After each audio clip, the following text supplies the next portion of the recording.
ప్రభువైన యేసుక్రీస్తు నామమున మీకు అందరికీ ప్రత్యేకమైన శుభాలను తెలియజేస్తున్నాను.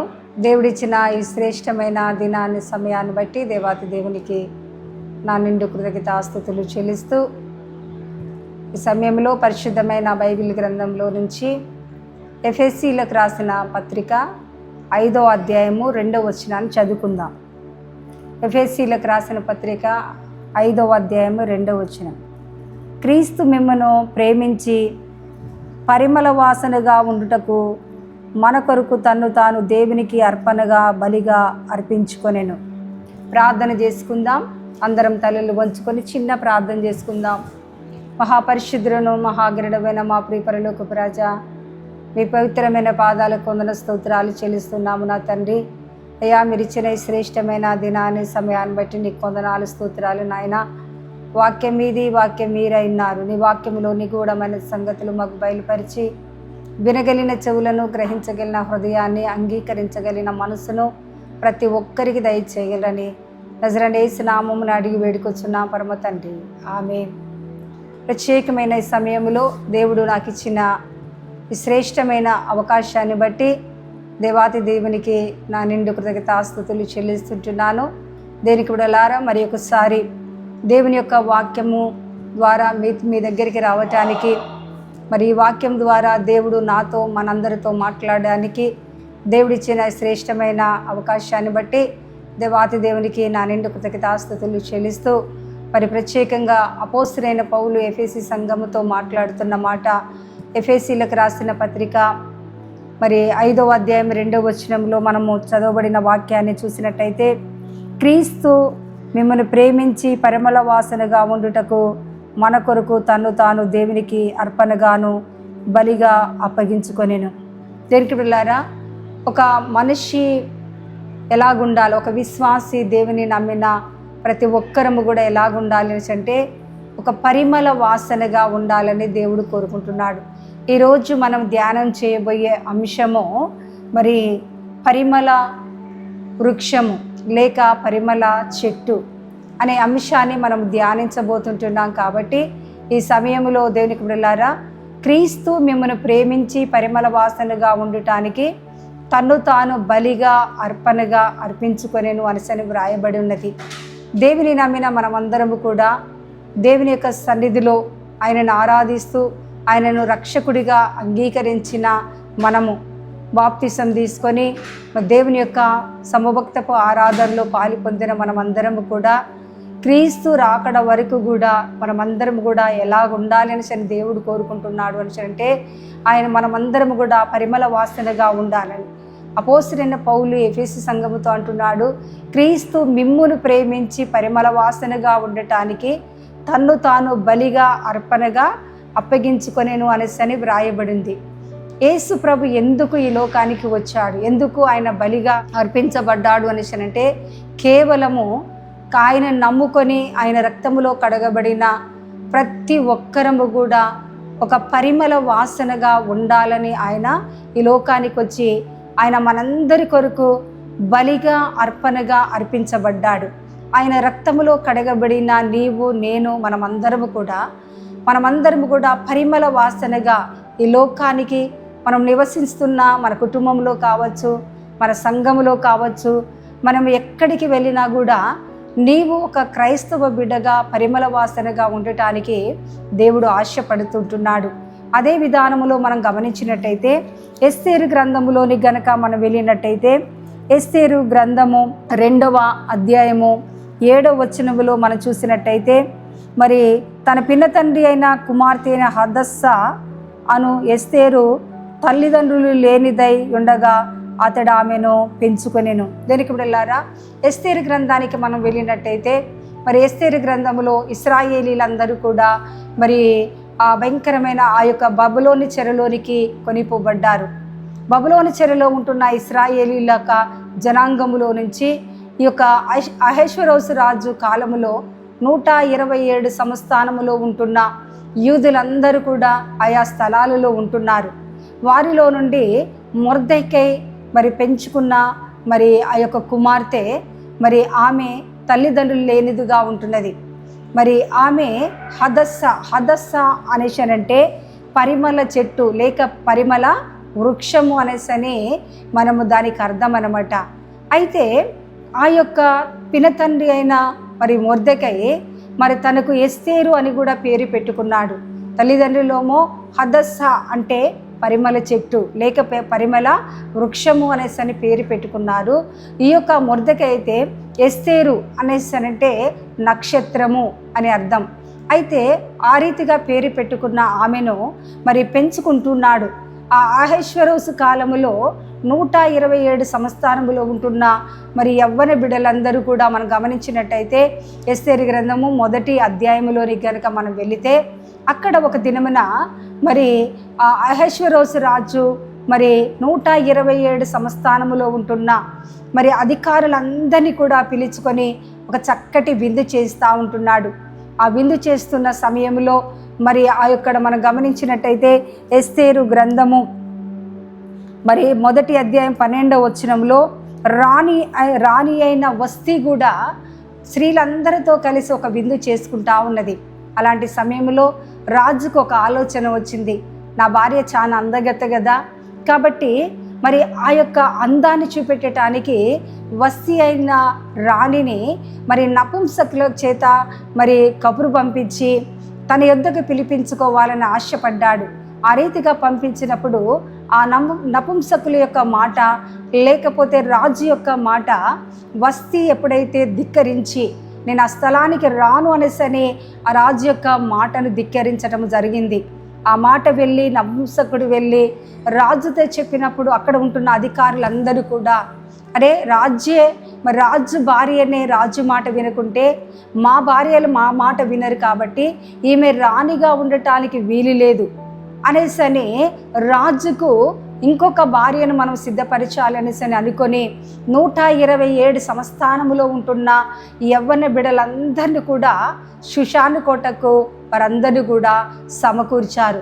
వారిలో హదస్స లేకపోతే ఎస్తేరు అనే యవ్వన కుమార్తె చాలా అందం కలిగిన రూపము కలిగిన కుమార్తె ఆ యొక్క షుషాను కోటలోనికి తెప్పించబడటము మనం గమనిస్తుంటున్నాం.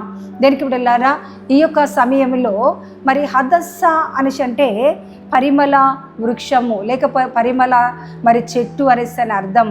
అయితే ఈ షుషాను కోటలో ఆమె మరి అనేక మంది కన్యకలతో పాటు మరి ఆ రాజు దగ్గరికి వెళ్ళటానికి ఆమెను సిద్ధపరుస్తూ ఉన్నారు, లేకపోతే కన్యకలందరినీ కూడా సిద్ధపరుస్తూ ఉన్నారు. ఎలా సిద్ధపడ్డది ఈ యొక్క ఎస్తేరు లేకపోతే హదస్స ఎలా సిద్ధపడ్డది అనేసరంటే మనము ఎస్తేరు గ్రంథము 2వ అధ్యాయం 12వ వచనంలో 6 మాసములు గోపరస తైలముతోనూ 6 మాసములు సుగంధ వర్గములతోనూ స్త్రీల పరిమళ క్రియల కొరకైన మరి వేరు పదార్థములతో స్త్రీలు పరిమళ క్రియలను ముగించి రాజునొద్దకు పోవారుగా ఉన్నారు. దేనికి బిడ్డలారా ఇక్కడ తేబడిన మరి యవ్వన బిడ్డలందరూ కూడా హదస్సతో పాటు అందరూ కూడా 6 నెలలమో మనము గమనించినట్టయితే గోపరస తైలముతోనూ 6 మాసములతో సుగంధ తైలములతోనూ కూడా వారందరూ కూడా మరి సిద్ధపరచబడతా ఉంటున్నారు. మనం గమనించినట్టయితే ఈ యొక్క మరి హదస్స ఎస్తేరు ఎక్కడికి వెళ్ళటానికి సిద్ధపడుతున్నది అనేసరంటే ఆ యొక్క షుషాను కోటలో రాజు దగ్గరికి వెళ్ళటానికి ఆమె సిద్ధపడతా ఉంటున్నది. అక్కడ అనేక మంది యవ్వన బిడ్డలు కూడా సిద్ధపడుచున్నట్టుగా మనము చూడగలుగుతున్నాం. దేనికి బిడ్డలారా మరి ఈ యొక్క వాక్యాన్ని వింటున్న ఒక యవ్వన కుమార్తెగా లేకపోతే ఒక స్త్రీగా పురుషుడిగా మనమందరము కూడా మనము సిద్ధపడుతున్నాం. దేని కొరకు సిద్ధపడుతున్నామంటే మనము మొదటి రాకడలో ప్రభువైన యేసుక్రీస్తు ఈ లోకానికి కన్యామర్య ద్వారా ఈ లోకానికి వచ్చినప్పుడు మనందరి కొరకు ఆయన 33.5 సంవత్సరాలు జీవించి ఆయన మరణించి తిరిగి లేచి మృత్యుంజయుడిగా ఆయన లేచి వెళ్ళాడు.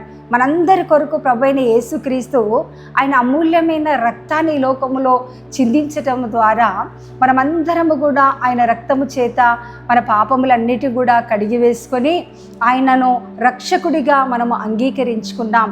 అయితే ఇక్కడ మనం గమనించినట్టయితే ఆయన మొదటి రాకడలో వచ్చిపోయాడు, కానీ ఇప్పుడు నీవు నేను ఎవరి కొరకు ఎదురు చూస్తున్నామంటే రెండవ రాకడలో ఎత్తబడే గుంపులో ఉండటానికి మనమందరం కూడా సిద్ధపడుతున్నాం. హల్లెలూయా. దేనికి బిడ్డలారా, రెండవ రాకడలో ఎత్తబడే మనమందరం కూడా అలనాడు ఏమో ఎస్తేరు ఏమో మరి ఆమె సుగంధ తైలముల చేత కదా మనం గమనించినట్టయితే గోపరస తైలము మరి సుగంధ తైలములతో ఆమె సిద్ధపరచబడతా ఉన్నది.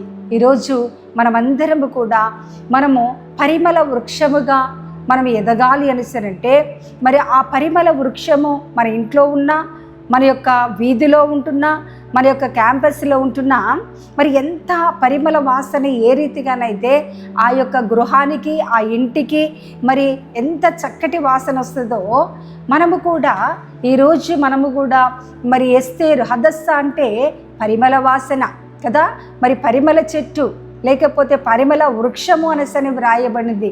ఈరోజు దేవుని యొక్క బిడ్డలారా మనమందరము కూడా దేవుని యొక్క రాకుడు కొరకు ఆ రీతిగా ఎత్తబడే గుంపులో ఉండాలి అనేసరంటే నీవు నేను దేవుని సన్నిధిలో ప్రతి దినము కూడా ఆయన సన్నిధిలో మనము సిద్ధపడే వారముగా ఉండాలి. ఆయన సన్నిధిలో ఎలా సిద్ధపడాలి అనంటే మత్తయి సువార్త 6వ అధ్యాయంలోనికి వెళితే అక్కడ ప్రభువైన యేసుక్రీస్తు ఏమంటున్నాడంటే మీరు ఉపవాసం ఉన్నప్పుడు మీ గదిలోనికి వెళ్ళి మీ తలంటుకొని మీ ముఖము కడుక్కొని రహస్యమందు చూచుచున్న మీ తండ్రి ఎదుట మీరు ప్రార్థన చేయండి అంటున్నాడు. ఎలాగ సిద్ధపడాలి అంటే మన గదిలో ప్రార్థన ద్వారా దేవుని సన్నిధిలో సిద్ధపాఠం పడటమే కాకుండా మనము యోహాను రాసిన మొదటి పత్రిక 1వ అధ్యాయం 7వ వచనములో దేవుని యొక్క సన్నిధిలో ఆయన యొక్క రక్తము చేత మన పాపములన్నిటిని కూడా కడిగి వేసుకోవాలి. దేనికి బిడ్డలారా ఇక్కడ ఆ హదస్స మరి ఆ యొక్క రాజును ఎదుర్కోవటానికి వెళ్ళేటప్పుడు ఆమె చాలా సుగంధ తైలములతో సిద్ధపడినట్టుగా ఈరోజు నీవు కూడా ఈ లోకములో ఈ లోకానుసారమైన సుగంధ తైలాలు కాదు, కానీ యేసయ్య రక్తములో నీవు నేను కడుక్కున్నామా? ఆయన రక్తములో కడగకుంటే మనం ఆయన రాకడలో ఎత్తబడే వారముగా మనం ఉండం. కాబట్టి ఆయన రాకడలో మనం ఎత్తబడాలి అనేసరంటే మనం ఏం చేయాలనేసరంటే దేవుని సన్నిధిలో మనము సిద్ధపడాలి. ఇక్కడ హదస్స ఆమె మరి సిద్ధపడి ఇక్కడ మనం గమనించినట్టయితే ఆమె రాజు దగ్గరికి ఆమె వెళ్ళటానికి సిద్ధపడ్డది. అందుకనే నిర్గమకాండములోని గనుక మనం వెళ్ళినట్టయితే నిర్గమకాండము 12వ అధ్యాయంలో ఒక చక్కటి వాక్యాన్ని మనము చూడగలుగుతున్నాం. నిర్గమకాండము 12వ అధ్యాయంలోని గనుక మనం వెళ్ళినట్టయితే ఇశ్రాయేలీలందరూ కూడా ఐగుప్తు చెరలో ఉంటున్నారు.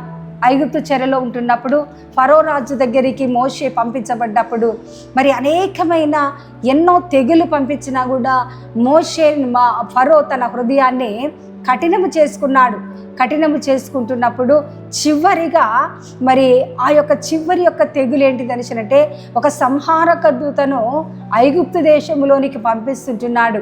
ఐగుప్తు దేశంలో ఉంటున్న ప్రతి కుటుంబంలో ఉంటున్న మగబిడ్డ జ్యేష్ఠ కుమారులందరినీ కూడా దేవుడు నాశనం అనుకుంటున్నప్పుడు మరి ఇశ్రాయేలీలు కూడా ఐగుప్తు దేశంలో ఉన్నారు కదా, మరి వారు రక్షించబడాలి, వారు కాపాడబడాలి. కాబట్టి మోషేతో చెప్పాడు, ఇశ్రాయేలీలందరూ కూడా ఏడాది కలిగిన గొర్రెపిల్లను తీసి దాన్ని బలిగా అర్పించి ఆ యొక్క రక్తాన్ని ఇశ్రాయేలీల యొక్క అడ్డకమ్ముల మీద నిలువు కమ్ముల మీద పూయండి అనేసి చెప్పి ఈ రాత్రి సంహారక దూత రాబోతున్నది కాబట్టి మీరు ఎవ్వరు కూడా బయటికి రావద్దని అలనాడు మోషేతో చెప్పినప్పుడు మోషే ఇశ్రాయేలీలకు కూడా ఆ రీతిగా చెప్పినప్పుడు వాళ్ళు బలి అర్పించి ఏం చేశారంటే ఆ రక్తాన్ని అడ్డకమ్మ మీద నిలువు కమ్మ మీద పూసినట్టుగా మనం చూడగలుగుతున్నాం.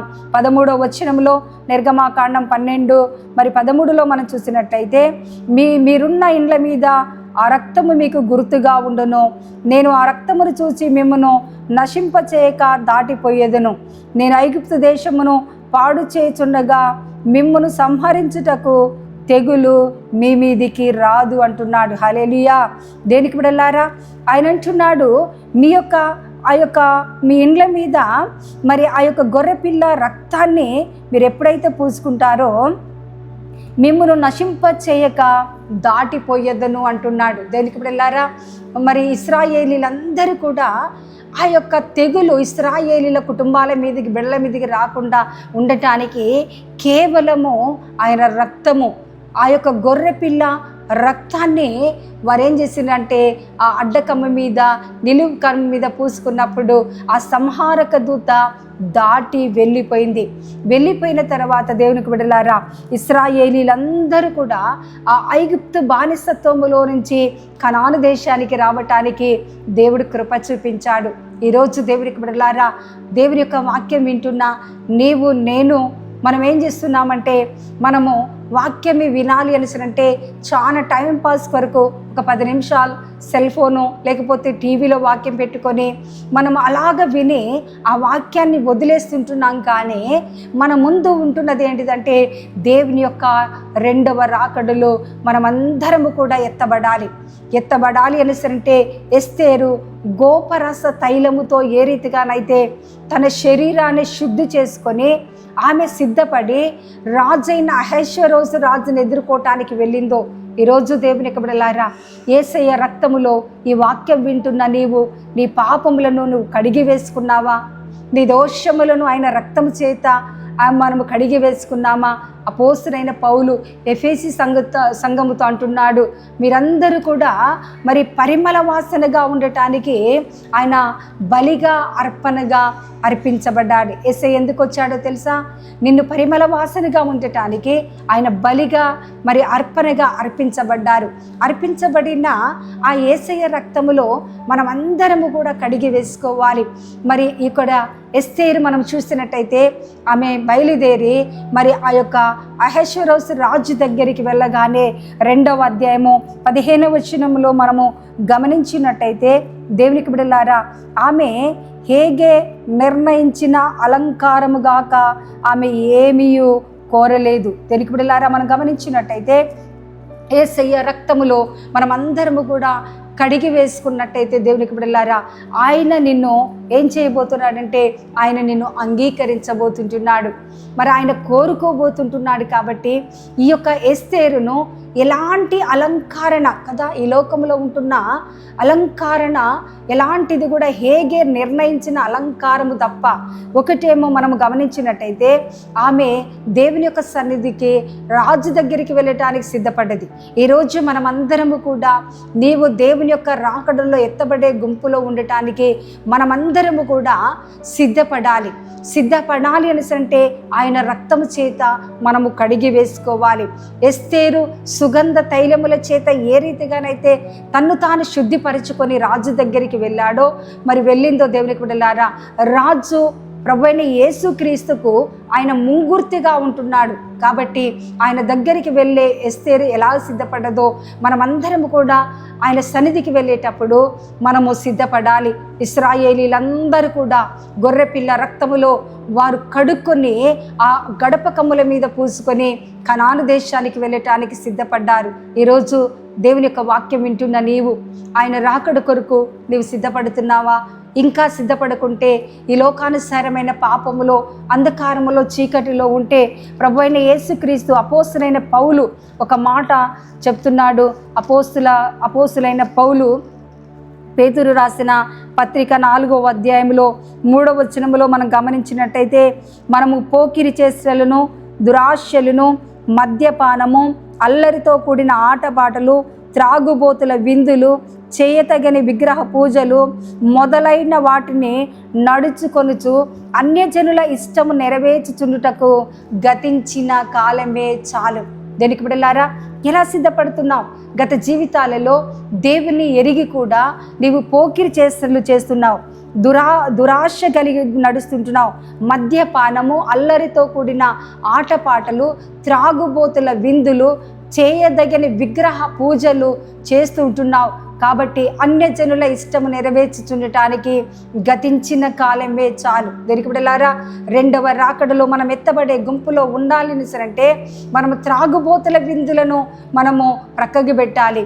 మరి పోకిరి చేష్టలు, మరి దురాశ, మద్యపానము, అల్లరితో కూడిన ఆటపాటలన్నీ కూడా ప్రక్కకి పెట్టి నీవు దేవుని యొక్క సన్నిధిలో నువ్వు సిద్ధపడవలసిన వారముగా మనం ఉంటున్నాం.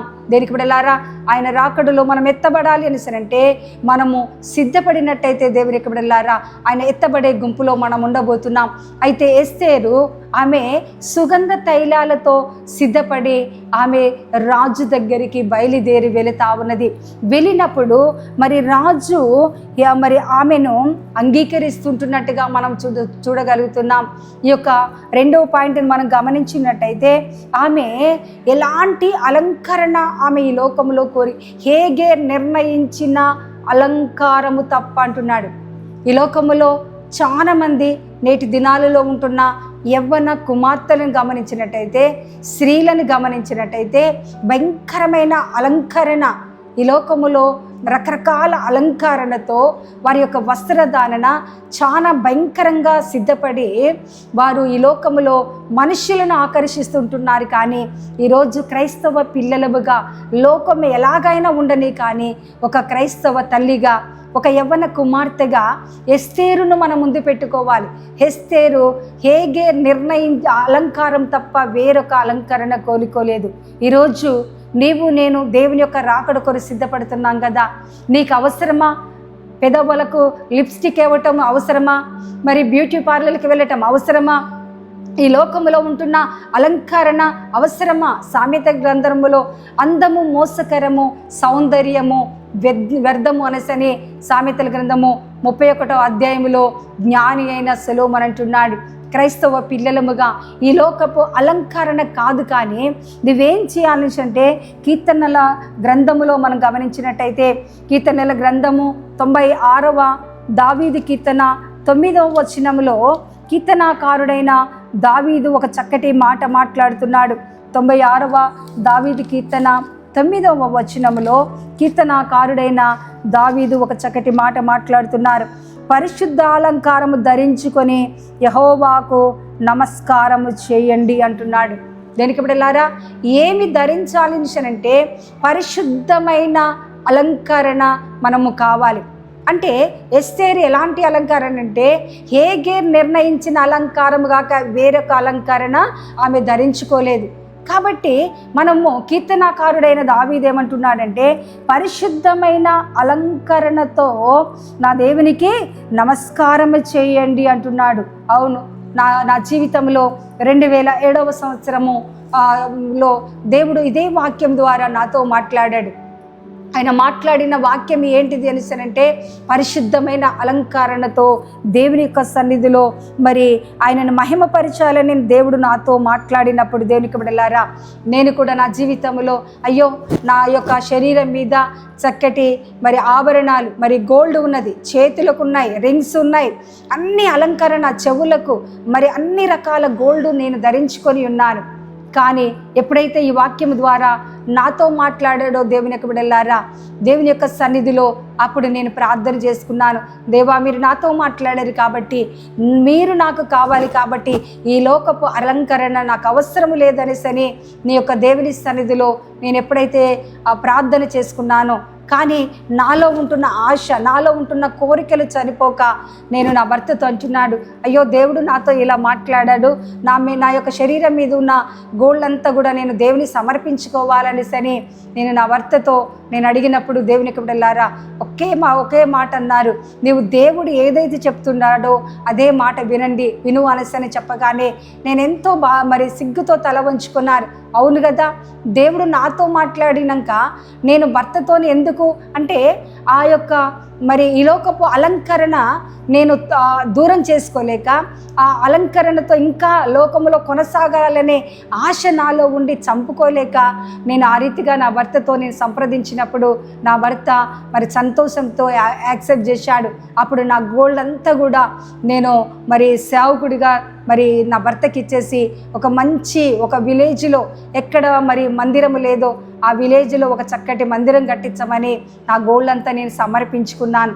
దేనికి బిడ్డలారా, ఈరోజు నీవు నేను దేవుని యొక్క పిల్లలముగా ఉంటున్న మనమందరము కూడా ఎలాంటి అలంకరణ మనం కోరుకుంటున్నాం? పరిశుద్ధమైన అలంకరణ. ఎస్తేరును రాజైన అహేశ్వరోజు అంగీకరించాలి. ఒక భార్యగా ఆయన ఎందుకు అంగీకరించాడంటే ఆమె హేగే నిర్ణయించిన అలంకారము కాక వేరొక అలంకరణ ఆమె కోరుకోలేదు. పరిశుద్ధమైన అలంకరణ కావాలి. అందుకనే మనము యోబు గ్రంథములో మనము గమనించినట్టయితే యోబు గ్రంథము 6వ అధ్యాయము 8వ వచనములో యోబు భక్తుడు ఒక చక్కటి మాట మాట్లాడుతున్నాడు. నీవు పవిత్రుడవై యథార్థవంతుడవైన యెడల నిత్యముగా ఆయన నీ యందు శ్రద్ధ నిలిపి నీ నీతికి తగినట్టుగా నీ నివాస స్థలములు వర్ధిల్ల చేయును. అప్పుడు నీ స్థితి మొదటగా కొద్దిగా ఉండినను తుదకు నీవు మహాభివృద్ధి పొందెదవు. హల్లెలూయా. దేనికి బిడ్డలారా, ఏమంటున్నాడు? మరి భయంకరమైన శ్రమకాలంలో ఉంటున్న యోబుతో తన స్నేహితులు ఎన్నో రకాలుగా వాదిస్తుంటున్నాడు. నీవు పవిత్రుడవై యథార్థవంతుడవై మరి నిత్యముగా ఆయన నీ యందు శ్రద్ధ నిలుపుతూ ఉంటాడు. దేవుని ఎరిగిన మనము ఎలాగుండాలి అనేసనంటే ఎస్తేరు పవిత్రమైన అలంకరణ కలిగి ఉన్నది. దేవుని రాకడలో ఎత్తబడుతున్న మనమందరము కూడా దేనికి బిడ్డలారా పరిశుద్ధమైన అలంకరణ నీవు కలిగి ఉండాలి. ఆ పరిశుద్ధమైన అలంకరణ కలిగి ఉంటే నీవు ఆయన అంటున్నాడు నీ నీతికి తగినట్టుగా నీ నివాస స్థలములు వర్ధిల్ల చేయును. మొదటగా కొద్దిగా ఉండిన తుదకు అది మహాభివృద్ధి కలుగును అంటున్నాడు. అవును, దేవుని నమ్మిన కొత్తలో నీకేమీ లేదుగా, నిన్ను దేవునికి సమర్పించుకున్నావు కదా. ఈ లోకములో కావలసిన ఒక ఉద్యోగము లేకపోవచ్చు, ఒక గృహము లేకపోవచ్చు, ఆస్తిపాస్తులు వెండి బంగారం మనకు లేకపోవచ్చు, కానీ నీవు పరిశుద్ధత కలిగి ఉన్నట్టయితే పరిశుద్ధులు లోకమునకు తీర్పు తీర్చబోతుంటున్నాడు. పరిశుద్ధతయే మనం అలంకారంగా మనము ధరించుకున్నట్టయితే దేవునికి బిడ్డలారా ఆయన రాకడలో మనమందరము కూడా ఎత్తబడే గుంపులో ఉండబోతుంటున్నాము. కాబట్టి ఎస్తేరు రాణిని రాజు మరి భారీగా స్వీకరించుకున్నాడు. అలాగనే రోమీలకు రాసిన పత్రిక 12వ అధ్యాయము 1వ వచనాన్ని గనుక మనము చదివినట్టయితే దేవునికి బిడ్డలారా, మరి రోమీలకు రాసిన పత్రిక 12వ అధ్యాయము 1వ వచనం, కాబట్టి సహోదరులారా పరిశుద్ధము దేవునికి అనుకూలమైన సజీవ యాగముగా మీ శరీరములను ఆయనకు సమర్పించుకొనని దేవుని వాత్సల్యమును బట్టి మిమ్మలను బతిమాలి కొంచున్నాను. అపోస్తలుడైన పౌలు రోమా సంఘముతో ఏం మాట్లాడుతున్నాడంటే, కాబట్టి సహోదరులారా పరిశుద్ధమును దేవునికి అనుకూలమైన సజీవ యాగముగా మీ శరీరాలను ఆయనకు సమర్పించుకొనండి. ఏ అలంకరణ దేవుడు కోరుకుంటున్నాడు? ఒక పరిమళ వృక్షముగా నీవు నీ కుటుంబములో ఉండాలని, ఒక పరిమళ వృక్షముగా నీ సంఘములో, నీ సమాజములో, లోకములో ఉండాలని దేవుడు కోరుకుంటున్నప్పుడు ఆయన ఏమంటున్నాడు అంటే, పరిశుద్ధమును దేవునికి అనుకూలమైన సజీవ యాగముగా మన శరీరాలను దేవునికి సమర్పించుకోవాలి. అంటే మనము పరిశుద్ధంగా దేవునికి ఇష్టమైన యాగముగా దేవునికి సమర్పించుకుంటే ఆయన మనల్ని అంగీకరిస్తూ ఉంటాడు. అంగీకరించబడిన ఆమె ఎప్పుడైతే ఎస్తేరు హేగే నిర్ణయించిన అలంకారము కాకుండా ఏ అలంకరణ కూడా ఆమె కోరుకోలేదు కాబట్టి దేవునికి బిడ్డలారా దేవుడు అక్కడ ఉంటున్న 127 సంస్థానములో ఉంటున్న కన్యకలందరికంటే ఎస్తేరుని చూడగానే రాజుకు ఆమె ఎడల దయబుట్టింది. హల్లెలూయా. ఈరోజు దేవునికి బిడ్డలారా దేవుడు నిన్ను నన్ను ఆయన కుమార్తెగా అంగీకరించుకొని ఆయన రెండవ రాకడలో మనమందరము కూడా ఎత్తబడాలి అంటే ఈ లోకంలో నీవు ఉన్నప్పుడు నీకు ఇచ్చిన సమయాన్ని, నీకు ఇచ్చిన కుటుంబంలో నువ్వు ఎంత పరిశుద్ధంగా ఉంటే నిన్ను బట్టి నీ నివాస స్థలాన్ని ఆయన వర్ధిల్ల చేయబోతుంటున్నాడు. నీకు మొదటగా కొద్దిగా ఉంటున్నాను, తుదకు ఆయన ఏం చేయబోతున్నాడంటే మహాభివృద్ధి కలగ చేయబోతుంటున్నాడు. అలాంటి గొప్ప దేవుని మనం కలిగి ఉన్నాము. కాబట్టి నేనేం చేయాలంటే నీవు ఒక పరిమళ వృక్షముగా, పరిమళ చెట్టుగా ఉండాలనేసని యేసు ప్రభు ఈ దినమైన కోరుకుంటున్నాడు. కాబట్టి దేవునికి బిడ్డలారా పరిమళ వృక్షము కావాలంటే మనం ఏం చేయాలంటే ఒక దినమున మరి దేవుడు ప్రభు అయిన యేసుక్రీస్తు లోకములో జీవిస్తున్న కాలంలో మరి సీమోని ఇంటికి, కుష్టి వ్యాధి కలిగిన సీమోని ఇంటికి వెళ్ళి భోజనానికి కూర్చున్నాడు. కూర్చుంటే ఆ మరియ పాపాత్మురాలైన స్త్రీ వచ్చేసి వెనక తట్టు కూర్చొని తన కన్నీళ్ళు కార్చి మరి యేసయ్య పాదాలు కడిగింది. తన తల వెంట్రుకలతో తుడిచి ముద్దు పెట్టుకొని యేసు ప్రభుని ఆ అత్తరు తీసుకొని అభిషేకించినట్టుగా మనం చూడగలుగుతున్నాం. లూకాసు వార్తలోని గనక వెళితే మరి 7వ అధ్యాయము 37 నుంచి మనం గమనించినట్టయితే ఆ రీతిగా చేసినప్పుడు అక్కడ ఉన్న వాళ్ళందరూ కూడా అసలు ఈమె యువతి, ఈమె గురించి యేసు ప్రభు గనుక తెలిస్తే ఈమెను దగ్గరికి రానిచ్చేవాడు కాదు మనసులో అనుకుంటున్నారు. కానీ దేవునికి బిడ్డలారా, యేసు ప్రభు వారి హృదయాన్ని ఎరిగి ఈమె నన్ను విస్తారంగా ప్రేమించింది కాబట్టి ఈమె చేసిన విస్తారమైన పాపములు క్షమించబడునని చెప్తా ఉన్నాడు. హల్లెలూయా. దేనికి బిడ్డలారా, నీవు నేను ఎలా యేసయ్యను ప్రేమిస్తుంటున్నావు? నీ విలువైన మరి సమయాన్ని, నీ విలువైన డబ్బును, నీ విలువైన దానిని నీవు దేవునికి సమర్పించుకొని నీవు పరిశుద్ధంగా ఉండితే ఆయన సన్నిధిలో మరి యేసు ప్రభు అంటున్నాడు, సర్వలోకములో ఎక్కడ సువార్త ప్రకటించబడినో ఈమె పేరు అక్కడ ప్రశంసించబడునని సెలవిస్తూ ఉంటున్నాడు. దేనికి బిడ్డలారా, యేసయ్యను తైలముతో ఎప్పుడైతే అభిషేకించిందో ఆ ఇల్లంతా కూడా అత్తరు వాసనతో నింపబడినట్టుగా మనం చూడగలుగుతున్నాం. యేసయ్య దగ్గరికి నువ్వు వస్తున్నావా?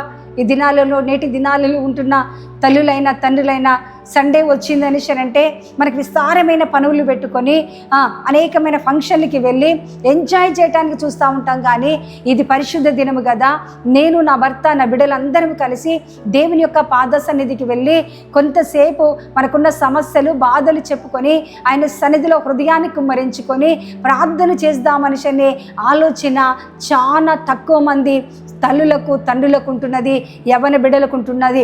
కాబట్టి దేనికి బిడ్డలారా, మనమందరము కూడా మనము పరిమళ వృక్షముగా ఉండాలని, పరిమళ చెట్టుగా ఉండాలని. హదస్స అంటే పరిమళ చెట్టు, లేకపోతే పరిమళ వృక్షము. హదస్స తండ్రి లేనిదే. కానీ ఈరోజు 127 సంస్థానములో ఉంటున్న అహేశ్వరోజు రాజుకు ఒక భారీగా ఉండటానికి దేవుడు తన కృపనిచ్చాడు. ఆయన రక్తము చేత కడిగబడిన మనము కూడా పరిమళ తలెముగా ఉండాలి అంటే దేనికి బిడ్డలారా, మనమందరం కూడా ఆయన రక్తము చేత కడిగి వేసుకుందాం. చివరిగా మనం గమనించినట్టయితే యేసు ప్రభు తైలముతో, మరి యేసు ప్రభుని ఎప్పుడైతే ఆ తైలముతో అభిషేకించాడో మనమందరము కూడా ఒకటి దేవుని సన్నిధిలో మనము సిద్ధపడాలి. రెండవది దేవునికి బిడ్డలారా, పరిశుద్ధత కలిగి పరిశుద్ధమైన అలంకరణ మనము కలిగి ఉండాలి. మూడవదిగా తైలముతో యేసు ప్రభుని ఏ రీతిగా తైలముతో అభిషేకించిందో దేవునికి బిడ్డలారా, ఈ రోజులలో నీవు నేను కూడా దేవుని యొక్క సన్నిధిలో పరిశుద్ధాత్మ చేత మనము మరి అభిషేకించబడాలి. ఎందుకు అనేసరంటే మరి రోమీలకు రాసిన పత్రికలోని గనక మనం వెళ్ళినట్టయితే రోమీలకు రాసిన పత్రిక 8వ అధ్యాయంలోనికి వెళ్ళినట్టయితే ఎవడైనా క్రీస్తు ఆత్మ లేనివాడైతే వాడు వాడు కాడంటున్నాడు. చూసారా, మనమందరము కూడా దేవుని రాకడలో ఎత్తబడాలి అంటే మరి నా ఆత్మ లేనివాడు నావాడు కాడంటున్నాడు. దేవుని యొక్క ఆత్మ కలిగి ఉన్నావా? నా జీవితంలో, నా యవ్వన కాలములో నేను ఎన్నో సంవత్సరాలు 7-8 సంవత్సరాలు ఆ పరిశుద్ధాత్మ కొరకు ఎన్నో 40 రాత్రింబగలు ఉపవాసం ఉండి మరి దేవుని సన్నిధిలో నడుము కట్టుకొని ప్రార్థన చేశాను.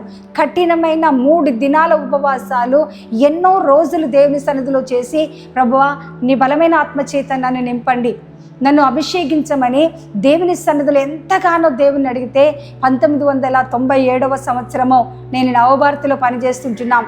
ఆ పరిచర్యలో ఒక 40 దినాల ఉపవాస ప్రార్థనలో అందరం కలిసి దేవుని స్తుతిస్తున్న సమయంలో దేవునికి బిడ్డలారా, ఆయన బలమైన ఆత్మచేత నన్ను అభిషేకించి మరి భాషలతో మాట్లాడే కృపనిచ్చాడు, చక్కటి దర్శనాలు చెప్పే కృపనిచ్చాడు, దేవుని యొక్క వాక్య పరిచర్య చేసే కృపనిచ్చి ఆ దినము నుంచి ఈ దినం వరకు కూడా ఆయన పాద పరిచర్యలో వాడుకోవటానికి దేవుడు నా ఎడల కృప చూపించాడు. దేవునికి బిడ్డలారా, మన జీవితాలలో కూడా నీవు నేను పరిశుద్ధమైన అలంకరణ కావాలనేసని దేవుడు కోరుకుంటున్నాడు. చివరిగా మనం గమనించినట్టయితే రూతు గ్రంథములోని గనక మనం వెళ్ళినట్టయితే రూతు గ్రంథము 3వ అధ్యాయము మనము గమనించినట్టయితే 3వ వచనములో నీవు స్నానము చేసి తైలము రాచుకొని నీ బట్టలు కట్టుకొని కళ్ళమునకు వెళ్ళుము. అతడు అన్నపానములు పుచ్చుకొనుచు చాలించు వరకు నీవు అతనికి మరుగయ్యుండుము. దేనికి బిడ్డలారా, మనం గమనించినట్టయితే ఇక్కడ మరి రూతును గమనించినట్టయితే మరి తన అత్తయ్య అయిన నయోమి ఏమని చెప్తున్నదంటే, బోయోజు కళ్ళము దగ్గర ఉన్నాడమ్మా. బోయోజు అంటే ప్రభువైన యేసుక్రీస్తుకు ముంగుర్తిగా ఉంటున్నాడు. అయితే నువ్వు ఆయన దగ్గరికి వెళ్ళాలి అంటే నువ్వేం చేయాలంటే ముందుగా నువ్వు స్నానం చేయాలంటున్నాడు కదా. తైలము రాచుకొని బట్టలు కట్టుకొని కామరిక ఆ యొక్క కళ్ళమునకి వెళ్ళమనేసి అంటున్నాడు. దేనికి బిడ్డలారా, ఒక క్రైస్తవ బిడ్డగా, ఒక తల్లివిగా నువ్వెంతో పరిశుద్ధత కలిగి పవిత్రమైన జీవితం కలిగి దేవుని సన్నిధిలో గడుపుతూ నువ్వు ఆయన సన్నిధికి వెళ్ళినట్టయితే నిన్ను ఆయన బిడ్డగా అంగీకరిస్తాడు. కానీ ఈ లోకములో నీ ఇష్టానుసారమైన నువ్వు కంటికి నచ్చినట్టుగా, శరీరానికి నచ్చినట్టుగా, నీవు నోటికి నీ ఇష్టానుసారంగా మాట్లాడితే దేవునికి బిడ్డలారా నిన్ను ఆయన బిడ్డగా ఎప్పుడు కూడా అంగీకరించడు. కానీ దేవునికి బిడ్డలారా, ఇక్కడ రూతుతో తన అత్త నయోమి చెప్పినప్పుడు ఆమె చాలా జాగ్రత్తగా స్నానం చేసింది, తైలం రాచుకుంది, చక్కటి నూతన వస్త్రాలను వేసుకొని మరి కళ్ళము దగ్గరికి వెళ్ళి ఆ యొక్క బోయోజు పడుకున్న ఆ కాళ్ళ దగ్గర పడుకొని ఆ రాత్రంతా గడిపినప్పుడు దేవునికి బిడ్డలారా బోయోజు రూతును తన భార్యగా అంగీకరించాడు. ఈరోజు దేవునికి బిడ్డలారా మన జీవితాలలో మనము తగ్గించుకొని యేసయ్య సన్నిధికి వెళ్ళి ఆయన సన్నిధిలో మనము పరిశుద్ధంగా జీవించినట్టయితే, మరి పవిత్రమైన జీవితాన్ని జీవించి ఆయనతో గడిపినట్టయితే నిన్ను నన్ను ఆయన ప్రియ కుమార్తెగా ఆయన అంగీకరించబోతుంటున్నాడు. ఆయన అంగీకరించాలి అంటే ఈ వాక్యం వింటున్నా మరి తల్లులారా, యవన కుమారులారా, లేకపోతే కుమార్తెలారా, తండ్రులారా, మీరందరూ కూడా మనకొక మరి నిరీక్షణ కలదు. ఆయన రెండవ రాకడలో నీవు నేను కూడా ఎత్తబడే గుంపులో ఉండాలి. రాజరా మరి అహేషరోజు రాజు దగ్గరికి వెళ్ళాలంటే ఎస్తేరు ఎంతగానో సిద్ధపడ్డది. ఆయన ఈ లోకపు అలంకరణ ఆమె కోరుకోలేదు, కానీ పరిశుద్ధమైన అలంకరణతో వెళ్ళినప్పుడు ఆ యొక్క రాజు అయిన అహేషరోజు తన భార్యగా ఆమెను అంగీకరించుకున్నాడు. మరి తన స్వజానంగం కాదు, ఆమె మరి ఆ యొక్క ఇతర దేశము నుంచి, కనాను దేశము నుంచి చెరలోనికి రాబడ్డ బిడ్డ. దేవుడు ఆమెను అంగీకరించాడు. కాబట్టి ఈ యొక్క సమయంలో దేవునికి బిడ్డలారా మనమందరము కూడా దేవుడు ఈరోజు నిన్ను నన్ను ఆయన ప్రియబిడ్డగా చేసి పరలోక రాజ్యములో నీకంటూ నాకంటూ ఒక స్థానాన్ని ఆయన ఇవ్వబోతుంటున్నాడు. కాబట్టి ఈ వాక్యం వింటున్న నీవు ఈరోజు ఎస్తేరు హదస్స అంటే పరిమళ చెట్టు లేక పరిమళ వృక్షము అని సరే వ్రాయబడి ఉంది. ఆ రీతిగా నీవు నీ యొక్క కుటుంబంలో పరిమళ వృక్షముగా మనం ఉంటున్నామా? మనం గమనించినట్టయితే ఎఫెసీయులకు రాసిన పత్రిక 5వ అధ్యాయములోనికి మనము వెళ్ళినట్టయితే 5వ అధ్యాయము మరి 6వ వచనములో వ్యర్థమైన మాటల వల్ల ఎవడు మిమ్మల్ని మోసపరచనీయకుడి, ఇట్టి క్రియల వల్ల దేవుని యొక్క ఉగ్రత అవిధేయుల వారి మీదికి వచ్చును. దేవునికి బిడ్డలారా అపోస్తలుడైన పౌలు అంటున్నాడు వ్యర్థమైన మాటలు. దేవునికి బిడ్డలారా ఈరోజు మనము కలిగిన పరిశుద్ధత కోల్పోవటానికి గల కారణం ఏంటంటే వ్యర్థమైన మాటల వల్ల ఎవడు కూడా మిమ్మల్ని మోసపరచకుండా చూచుకొనడి. మరి అట్టి వారి మీదికి, అవిధేయులైన వారి మీదికి దేవుని యొక్క ఉగ్రత వస్తుంది అని దేవుని యొక్క వాక్యము సెలవిస్తూ ఉన్నది.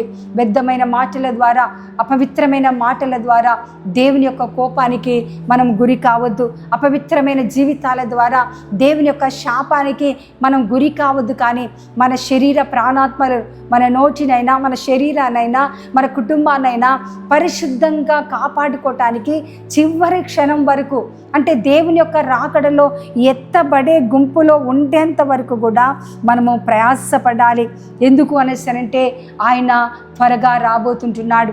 ఆయన రాకడలో ఎత్తబడే గుంపులో ఉండాలి అంటే ఎస్తేరు ఏ రీతిగా సిద్ధపడి దేవునికి బిడ్డలారా రాజు దగ్గరికి వెళ్ళి ఆ యొక్క మరి 127 సంస్థానములో ఉంటున్న మరి యూదులందరినీ కూడా మరి తన యొక్క ప్రార్థన ద్వారా, తన తండ్రి అయిన మొర్దెకై ప్రార్థన ద్వారా, యూదా జనాంగమంతా చేసిన ప్రార్థన ద్వారా, కేవలం వారి ప్రార్థన ద్వారా యూదులందరినీ కూడా హామాను చేతిలో నుంచి రక్షించుకున్నది.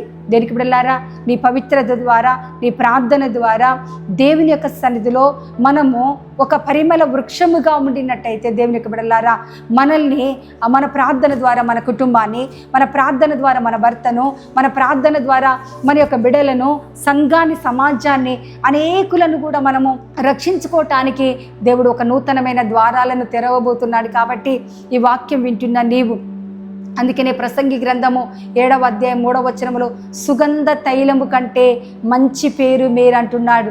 అవును దేవునికి బిడ్డలారా, సుగంధ తైలాలు నీ యొక్క పేరుని బట్టి ఎవరైనా విమర్శిస్తున్నారా? నీ పేరు ఎలాగున్నది? సుగంధ తైలము కంటే మంచి పేరు. అవును, పర్ఫ్యూమ్స్ వాడినప్పుడు ఒక 2 నిమిషాలు మనకు ఆ స్మెల్ ఉంటుంది, కానీ ఒక మంచి పేరు కలిగి ఉన్నట్టయితే దేవునికి బిడ్డలారా, నిన్ను బట్టి నీ భర్త సంతోషిస్తాడు, నిన్ను బట్టి నీ బిడ్డలు సంతోషిస్తారు, నిన్ను బట్టి నీ సంఘము మరి ప్రభు అయిన యేసుక్రీస్తుని కూడా నిన్ను బట్టి ఆనందించే గొప్ప దేవుడిగా ఉంటున్నాడు. కాబట్టి నీవు ఒక పరిమళ వృక్షముగా మరి నీ సంఘములో ఉండాలని, నీ కుటుంబంలో ఉండాలని ఆశపడుతున్నాడు. కాబట్టి ఆ రీతిగా ఉండి మన ప్రార్థనను, మరి పరిశుద్ధతను, పరిశుద్ధమైన ఆత్మాభిషేకాన్ని మనము కలిగిన వారముగా ఉండి ఆయనకి ఇష్టమైన బిడ్డలుగా ఉండటానికి దేవుడు తన కృప మనందరికీ తోడై నడిపించునుగాక. ఆమేన్. ప్రార్థన చేసుకుందాం. అందరం తలలు వంచుకొని చిన్న ప్రార్థన చేసుకుందాం. మహాపరిశుద్ధులను, మహాగ్రడవైన మా ప్రియ పరలోకపు రాజా, మీ ఘనమైన పాదాలు కొందన స్తోత్రాలు చెల్లిస్తున్నాం. ఈ సమయంలో నా తండ్రి, అయ్యా హదస్ అంటే అయ్యా పరిమళ చెట్టు అనేసి వ్రాయబడి ఉన్నది నాయన. అయ్యా నా తండ్రి నాయన, అలనాడు నాయన యూదులందరి మధ్యలో నాయన హదస్సా అని ఒక పరిమళ చెట్టుగా నా తండ్రి నాయన, అయ్యా మీరు నా తండ్రి నిలబెట్టి నా తండ్రి అయ్యా యూదులందరిని రక్షించటానికి అయ్యా నా తండ్రి నాయన హదస్సాని ఎస్తేరుని ఏ రీతిగా వాడుకున్నారు.